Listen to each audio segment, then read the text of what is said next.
We got a bunch of new cards reviewed this week, including one new Emerald location card, and there's even a convention to look forward to. Let's dive right in. Hi everyone, this is Decent from Bushi Report, here to go through the latest Disney Lorcana news over the past week. And we're going to be starting off, as always, with the cards. So first up, over the past week, we didn't get too many cards. We only got 6 cards in total, which is kind of a step down compared to last week when we had 13 cards. But hey, we got organized play news this week, so no complaining, I guess. So first up, we got Flotsam Riffraff, which is continuing the synergy for Flotsam and Jetsam from the first chapter, where Flotsam actually gives all your Jetsam characters plus 3 strength. Then what does Jetsam do this time? Jetsam gives all your Flotsam ward, and Jetsam also has ward himself. So this is actually kind of interesting because of the synergy here, because you can actually mix the Flotsam and Jetsam from the first chapter and from Into the Inklands together. So you can actually have a Flotsam to actually have both Rush and Evasive, and even add in ward into the mix as well. So yeah, that's kind of interesting for the combination. That said though, if you look into the Little Mermaid cards where the Flotsam and Jetsam are listed here, that's kind of a lot of characters that you need to have on the board, where you can see that you are going to have a bunch of 3 cost, 5 cost, 3 cost, 4 cost, so they aren't exactly cheap to play. I know that the ability is giving you the Jetsam and Flotsam, your Evasive and Ward, all the kind of stuff is actually pretty decent, but then hey, Ward by itself is of course pretty good because you can't get it hit by Smash, by your Raging Fire with the Stormbridge on and all that kind of stuff, but then Jetsam is only 2 willpower, which means that Jetsam can still be taken out by Grab Your Swords. And also, of course, the usual stuff like Be Prepared. So that's the whole kind of idea, that you have to put quite a bit of investment to getting your Flotsam and Jetsam onto the board to actually let them benefit off each other. Is it really exciting? I'm not so sure. I think that is pretty interesting that you can actually play them out. I'm still hoping for a good location card for both Flotsam and Jetsam to actually benefit off from, but let's wait and see. I think there's some people looking forward to trying out this Flotsam and Jetsam synergy, but personally, I don't really see it as meta material yet. So that's the cards for the Flotsam and Jetsam. Moving on, we got more DuckTales cards with Huey, Dewey, and Louie, the triplets. So yeah, that's something nice to look forward to. Huey is a 2-cost character with 2/2 stats with support, and well, actually both Dewey and Louie also has support. But yeah, before we go into them, first up, Huey has support and is kind of the main of the triplet because he's the only one with this extra ability, which states that whenever this character quests, if you also have Dewey and Louie in play, then you may draw a total of 3 cards. So that's a lot of card draw to actually go through, but that said, is it really that great? Let's look at Dewey and Louie before we judge. Dewey is a 3-cost character with 2/3 stats and 2 lore, with the ability only as support. So that's very simple, similar to Louie. Louie is also a 4-cost character with 3/4 stats and 2 lore with support. So yeah, their abilities is really simple, just to give support to each other. And then, well, how good does it work out? The stats wise, it's pretty standard stats, where you have -1 strength and -1 willpower from the vanilla stats to give you 1 extra lore. So both Dewey and Louie are the 2 lore with the slightly lowered stats, while Huey is kind of the standard stats somewhat, I guess, for 2-cost character with 2/2 stats and having that extra ability. That's it. I don't think this ability is going to be that easy to pull off because you need to have all 3 cards in your hand and you actually get to play them out turn by turn and hoping that they don't get banished by any method. If your opponent comes in with Fire Cannons on Huey or uses Smash or using your Grab Your Swords and all that kind of stuff, then yeah, your plan is kind of ruined. So there's a lot of investment to be made into playing out this plan. The payoff is pretty awesome with 3-card draw, but then yeah, it's gonna be pretty hard to pull off, I feel. That's it though, I'll definitely try to hang on to my copies of Huey especially, and of course Dewey and Louie, because why?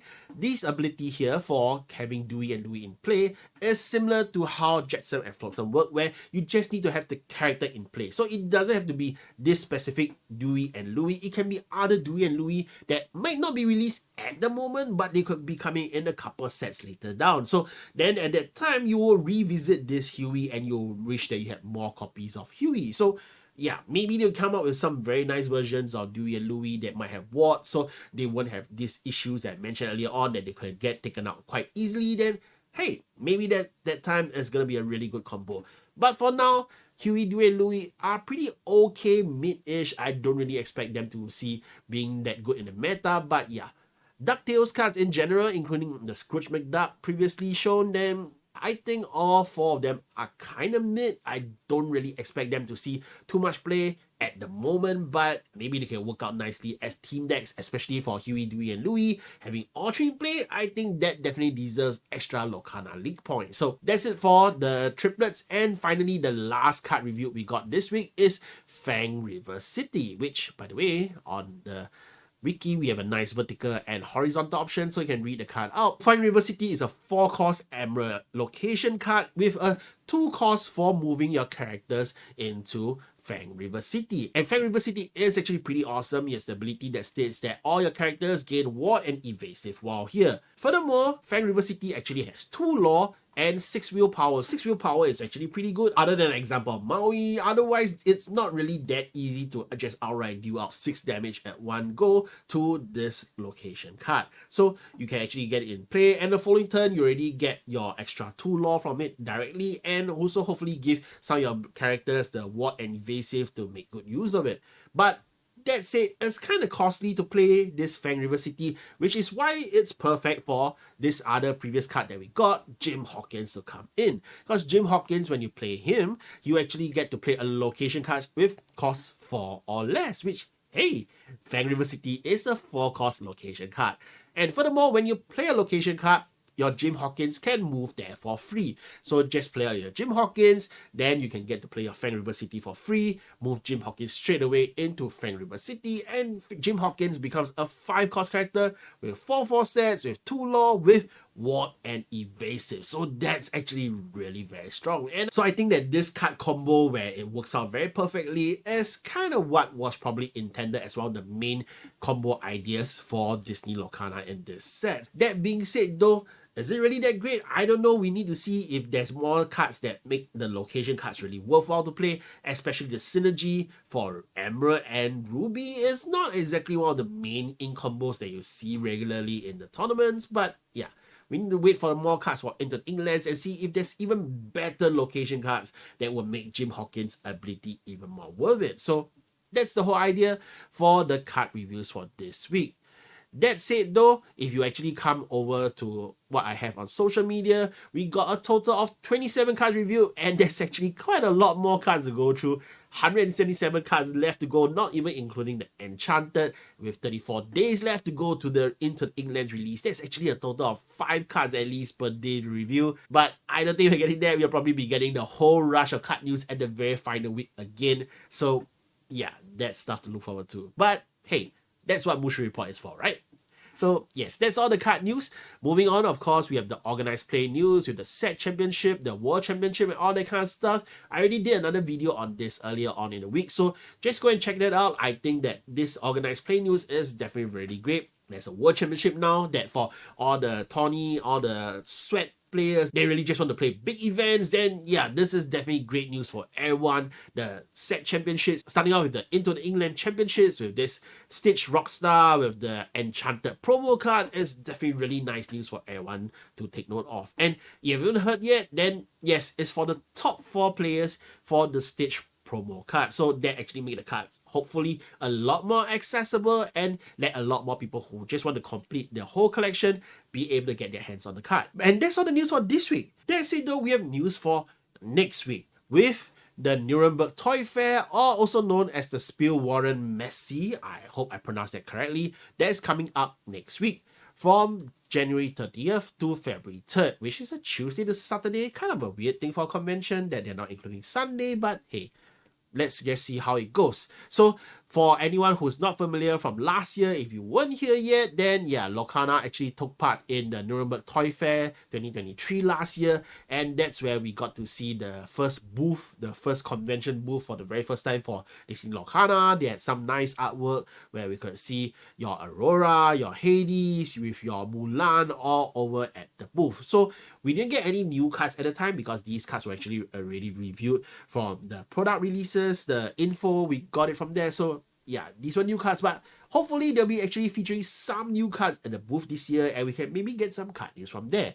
Then at the same time, this event, Nuremberg Toy Fair, was the first time that we got to see product packaging for the first chapter. So I fully expect to see Into the England's packaging and get to see some product mock-ups at the event itself, especially since, well, Into the England's is just 1 month away, so this is a perfect place to actually check it out. That said, it won't be as crazy as last year, where in last year we really knew very little about how the game worked out, and when we first found out that there were going to be damage counters on the gift set there, then yeah, everybody went wild like, oh, we finally found out how that damage works out in Disney Lorcana. This time round, we've already had posts for all the product images, including the back of the product image. I already posted them up here and there on Mush Report, so you can check those out. And yeah, so that means there's no real great secret to look forward to this time round. That being said though, it's not exactly 100% confirmed yet. I've been scanning the website, and you can see that Ravensburger is 100% confirmed to be a part of this year's Nuremberg Toy Fair. They actually have the booth ready, the number,